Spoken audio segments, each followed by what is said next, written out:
ദിവസം ഞാൻ ബ്രേക്ക്ഫാസ്റ്റ് കഴിക്കാതെ വന്ന് വല്ലാതെ വിശന്നിരിക്കുകയായിരുന്നു. അപ്പോൾ എവിടെയും കയറി ഭക്ഷണം കഴിക്കണം എന്ന് വിചാരിച്ചിട്ടാണ് ഞാൻ ഇപ്പോഴത്തെ ഈ ഒരു ഹോട്ടൽ മിറാസ് എന്നാണ് കാബനൂരിൻ്റെ അളയൂരിൻ്റെ നടുക്ക് അവിടെ വന്ന് ഭക്ഷണം കഴിച്ചത്. നല്ല രുചിയായിരുന്നു. അപ്പോൾ അന്ന് ഞാൻ ഒരു കടും ചായയും നല്ല ഇതുള്ളതുകൊണ്ടേ ക്ഷീണമുള്ളതുകൊണ്ട് ചായയും ഒരു മീനും 2 പൊറോട്ടയാണ് കഴിച്ചത്.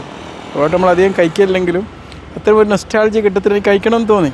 ഇടയ്ക്കൊന്ന് നൊസ്റ്റാൾജിയൊക്കെ അനുഭവിക്കാൻ പൊറോട്ടയൊക്കെ കഴിക്കണമല്ലോ. അപ്പോൾ ഇന്ന് ഞാൻ ഇതിലൂടെ വരും എന്നറിഞ്ഞപ്പം ഇന്ന് രാവിലെ ബ്രേക്ക്ഫാസ്റ്റ് കഴിക്കാതെ വന്നു. ഇവിടുന്ന് കഴിക്കാമെന്ന് വിചാരിച്ചു. അതാണ് ചിലപ്പോൾ എന്നാൽ റേറ്റോ വളരെ കുറച്ച് റേറ്റോ, എന്നാൽ രുചിയോ നമ്മളൊരു 5 സ്റ്റാർ ഹോട്ടലിൽ പോയപ്പോൾ അത്ര നല്ല രുചി കിട്ടിയില്ല. അതാണ് സംതൃപ്തി എന്നുള്ളത്. ചിലപ്പോൾ ചെറിയ ഹോട്ടൽ എന്നൊക്കെ വിചാരിക്കുന്നിടത്തായിരിക്കും നമുക്ക് മനസ്സിന് സംതൃപ്തി നൽകുന്ന ഭക്ഷണം കിട്ടും അല്ലേ. ഇന്ന് ഞാൻ കഴിച്ചു 2 പൊറോട്ടയും ഒരു മീൻ കറിയും കഴിച്ചു. നല്ല ടേസ്റ്റ്, രുചി, സംതൃപ്തി, സാറ്റിസ്ഫൈഡ്.